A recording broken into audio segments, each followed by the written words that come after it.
So Brittany, can you explain a little bit about how grain marketing is different than regular marketing? I think there's kind of this perception that, farmers produce a corn crop, and then like, how do they sell it? Where does it go?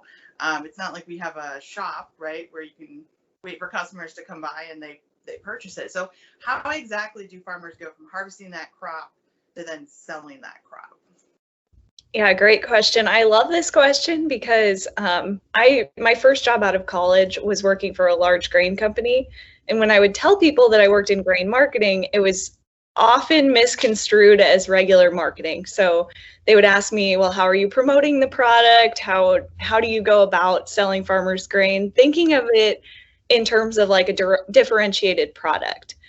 But with corn, soybeans, wheat, these commoditized crops, it is truly a commodity. So it doesn't do you any good to market your grain any differently than the farmer next door. So grain marketing is really an all-encompassing term of just selling grain. So when farmers say that they are dealing with their grain marketing or coming up with a grain marketing plan, it's really just their selling strategy. So they aren't worried about advertising or promoting their product.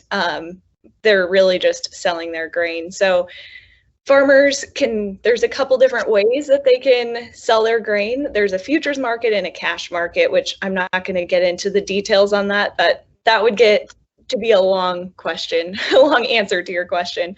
But the cash market is actually where they deliver their grain. So when you think about an elevator or an end user, like a cattle feeder or a hog feeder, those are the types of places, ethanol plants, soy processing plants, that farmers will actually deliver their grain.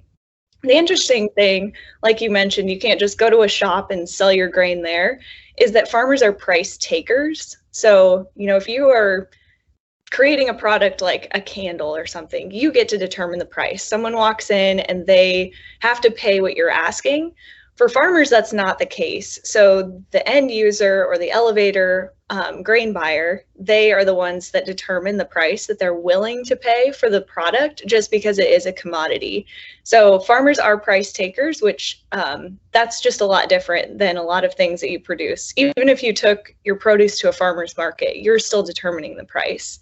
So I think that is a big misconception.